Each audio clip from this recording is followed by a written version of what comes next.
स्वतंत्र प्रभात समाचार में आपका बहुत बहुत स्वागत है।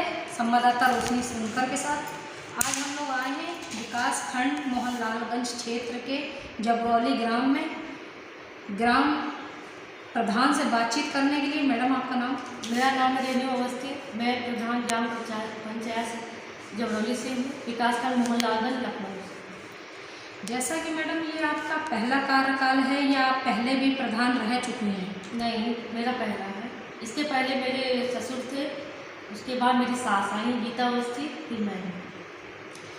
तो आपके जो प्रधान क्षेत्र है, ग्राम प्रधान क्षेत्र, तो आपने उसमें कौन कौन सा विकास कार्य कराया है? जैसा कि खंड विकास अधिकारी के माध्यम से हमको जानकारी प्राप्त हुई कि आपके इधर भी काफ़ी अच्छा पैसा आता है विकास कार्यों के लिए, तो उस पैसे से आपने कौन कौन सा विकास कार्य कराया है अपने क्षेत्र में? इसकी विस्तार से जानकारी दीजिए।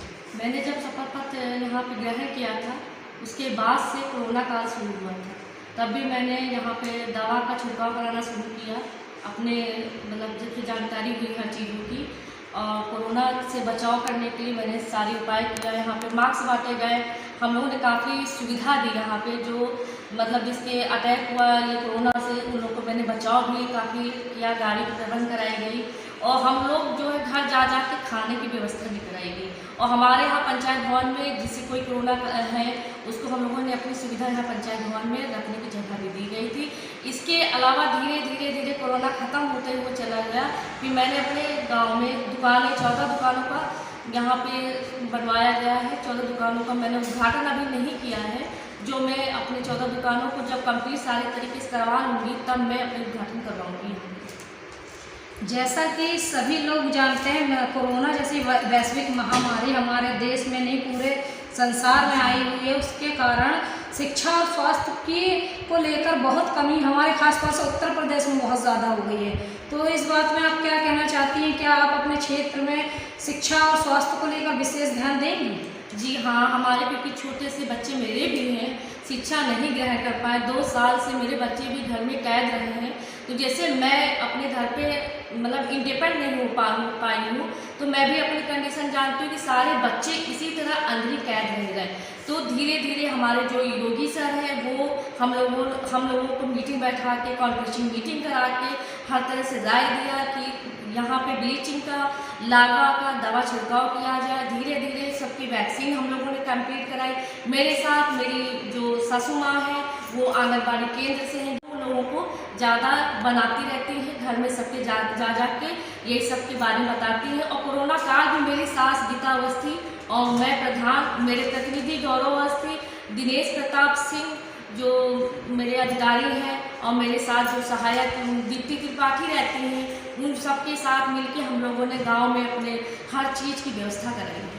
और शिक्षा से भी रिलेटेड हम लोगों ने शिक्षा भी अपने स्कूल में हर बच्चों को अपने घर के पास निकाला कि बच्चों अपने स्कूल अब जाना शुरू करिए। जहाँ तक है, मैं छोटे छोटे बच्चों को भी वैक्सीन की सुविधा यहाँ पे करवा रही हूँ, क्योंकि 12 से 14 साल के एज के बच्चों की अभी शुरू हो चुकी है वैक्सीन। जैसा कि आपने बताया कि आपने 14 दुकानों का निर्माण कार्य शुरू कर दिया है और उसका उद्घाटन होने जा रहा है, तो ये दुकानें इसका किराया लिया जाएगा या ये निःशुल्क सेवा रोजगार उपलब्ध कराया जाएगा? मेरा नाम रेणु अवस्थी। जैसे मैं महिला बन के आई हूँ, इस बार जो है महिला रही है सीट, तो मैं महिलाओं को ही ये 14 दुकानें उन लोगों को ही देना चाहती हूँ, और निःशुल्क ही रहेगा। 5 साल जब तक मेरी यहाँ पे प्रधानी रहेगी, तब तक ये निःशुल्क ही रहेगा। इसमें कोई भी चार्ज नहीं लिया जाएगा, और सिर्फ यहाँ पे महिलाओं को ही ये जगह दी जाएगी दुकानों की। और आपने कौन कौन से विकास कार्य अपने क्षेत्र में कराए हैं, इसकी विस्तार से जानकारी दीजिए। मैंने जो है 14 दुकानों का उद्घाटन कराया है, होना है, जो अभी 14 सिर्फ दुकानों का ही मैंने यहाँ पे कराया है। और तालाबों को सही ढंग से बनाया है ताकि पानी का संचय हो सके। चक रोड की व्यवस्था कराई गई है, स्ट्रीम लाइट की भी व्यवस्था कराई है, और खेल मैदान भी बनवाया गया है। और बहुत सारी चीज़ें हैं जो धीरे धीरे हम लोग बना रहे हैं, कर रहे हैं कि गांव में जो सुविधाएं नहीं हो पा रही हैं, उसका जो है संचार मैं कर सकूँ। और आगे चल के प्रयासरत आप रहेंगी। आपसे मिलकर बहुत अच्छा लगा। स्वतंत्र प्रभात मीडिया की टीम से आपको बहुत बहुत शुभकामना। और जैसा कि बड़े मंगल का अवसर चल रहा है, इस अवसर पर आप अपने क्षेत्र के लोगों को शुभकामना संदेश क्या देना चाहती हैं कि कैसे इस महामारी का दौर अभी ख़त्म नहीं हुआ पूर्णतः, तो किस तरह से हम लोग सोशल डिस्टेंसिंग का पालन करते हुए इस उत्सव को मनाएं? मैं बस यही चाहती हूँ कि जितने लोग हैं सब लोग अपने दूरी बनाए रखें। और हम लोगों की वैक्सीन लग चुकी है, इसका मतलब ये नहीं कि मास्क ना लेके कहीं जाए या ऐसे निकल जाए, सैनिटाइजिंग ना यूज करें। तो अभी सिर्फ हम लोगों के ही लगी है, बच्चों की अभी नहीं लगी है, इसलिए बच्चों से भी हम लोगों को दूरी बनाए रखनी है, क्योंकि जब तक बच्चों की नहीं लगेगी वैक्सीन तब तक हम लोग कंप्लीट नहीं है, अपने घर में सुरक्षित नहीं है।